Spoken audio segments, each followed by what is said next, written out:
Yeah, Saturday night was definitely a good night for our football team and football program. Um, Guys set goals and accomplished them. We wanted to make a statement about who we were. We feel as though we know who we are and what we're capable of. But you got to do it on Saturday afternoons or Friday nights or whenever those games are. And we played well versus Mississippi Valley, and then and won big, and then things got away from us against Missouri, and so we thought this was going to be a 4-quarter game, and a game where we could really show true colors. And far from perfect, but there was a lot of good that we took out of it. And it was I don't know, probably 23 hours, not 24-hour rule. We were practicing last night and ready for a short week this week. You look at today, good news, Paul Fricano comes out again, special teams player of the week. I know it's a team game, but still individually he had a great effort to be named that honor.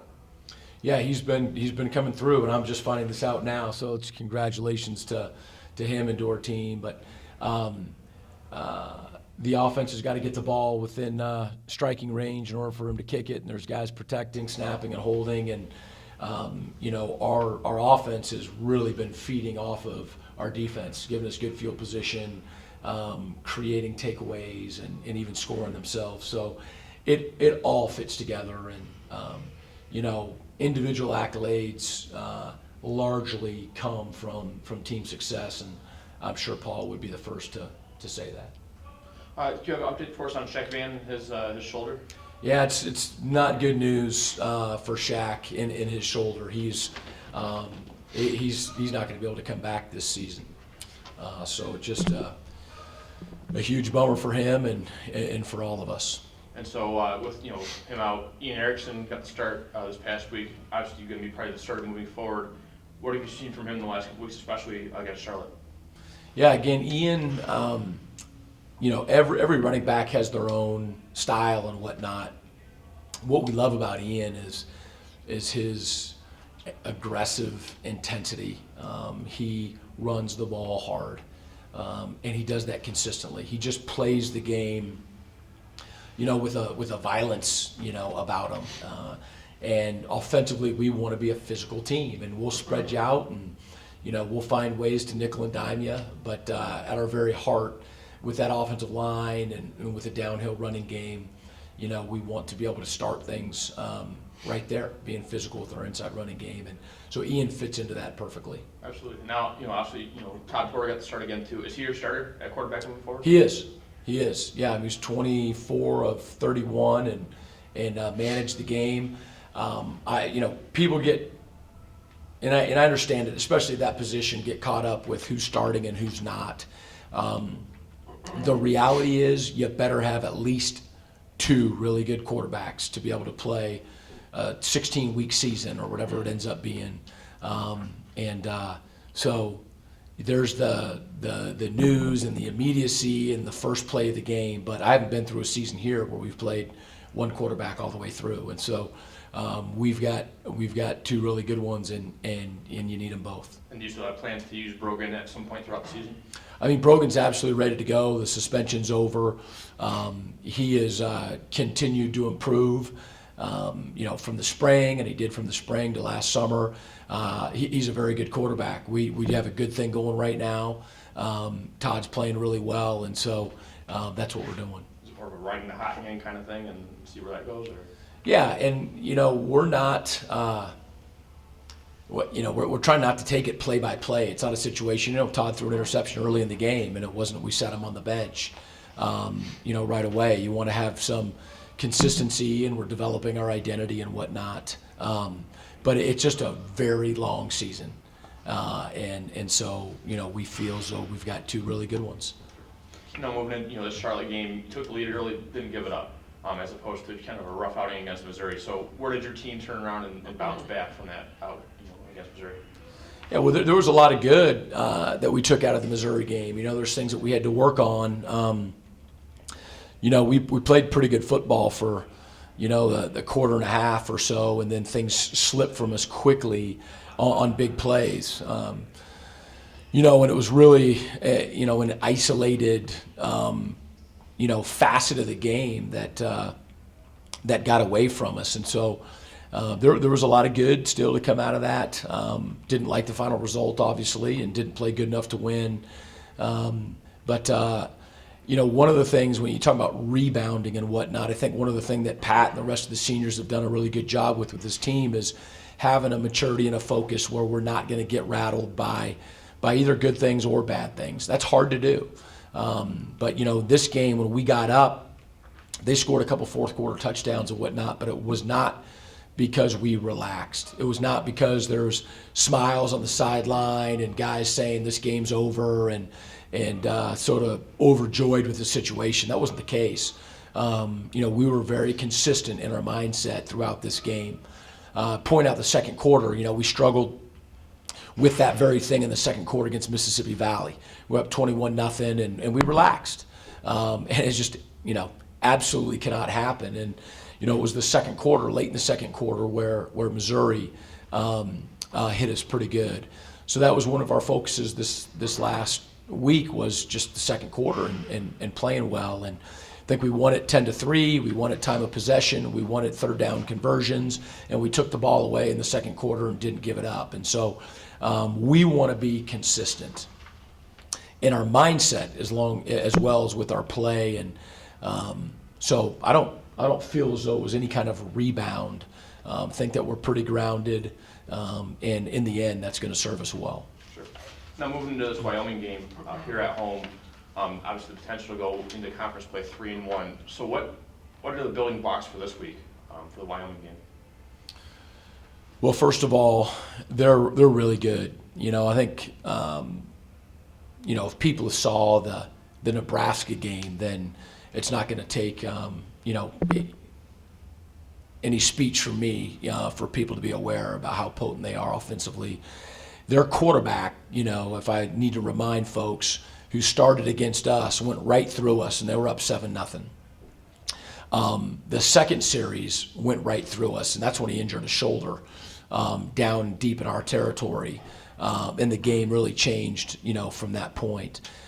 He is a very good, very dangerous quarterback. And with Brian Hill back and how they run with the downhill running game, with the stretch and the power, they're very well coached, and they've got talented receivers who run really good routes, catch the football. And so, they beat Northern Illinois, scored a lot of points in that game, and then we're down 7 points to Nebraska in the fourth quarter, and then just, UC Davis is a very good and proud team and handled them, very well. And so we've got our work cut out for us. And then defensively, a lot of guys back from last year. Again, very well coached, very coordinated. They play fast.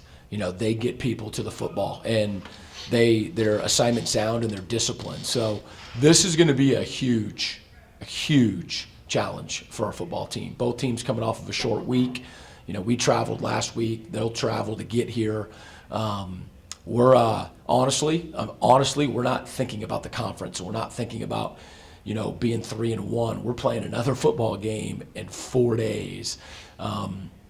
Gave today off for the guys, which was pretty normal for us because we got together last night.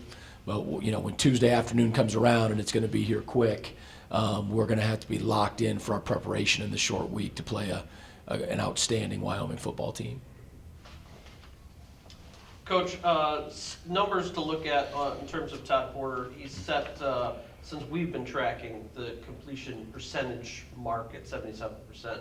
What were you seeing out of Todd to help him with that completion percentage?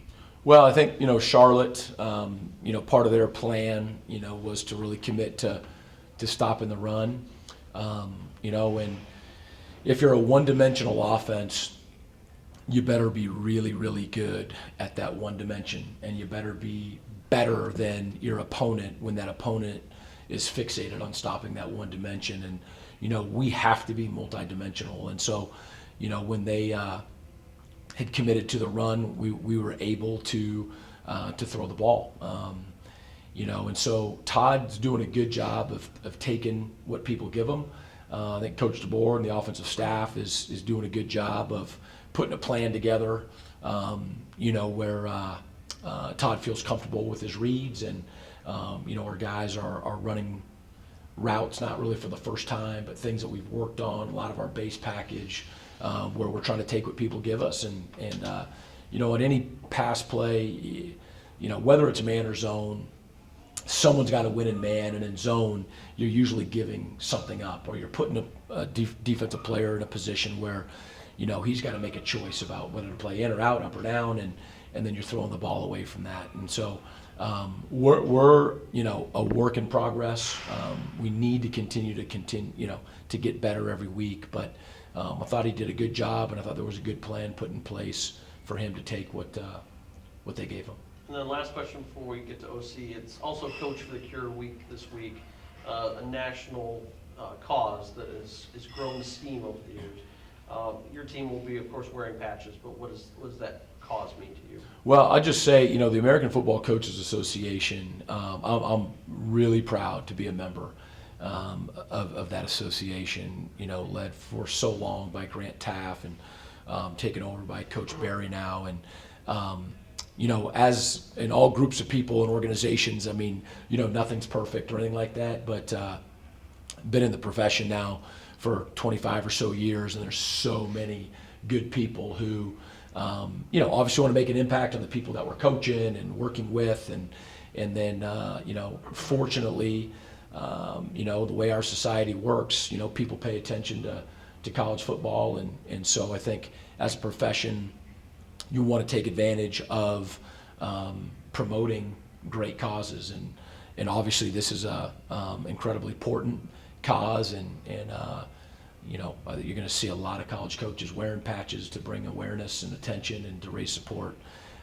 for the cause, and so we'll proudly be a part of that this weekend.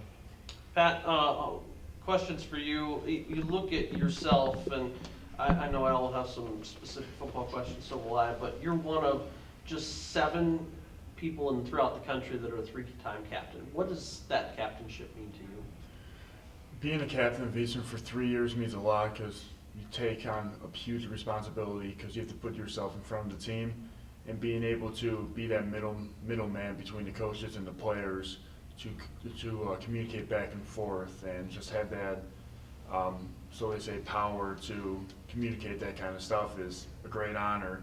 In high school I was never a captain. I really never developed into that type of person until I got to Eastern, because I had matured right out of high school, and coming here made me become a better person and a better football player. But it's just a great honor.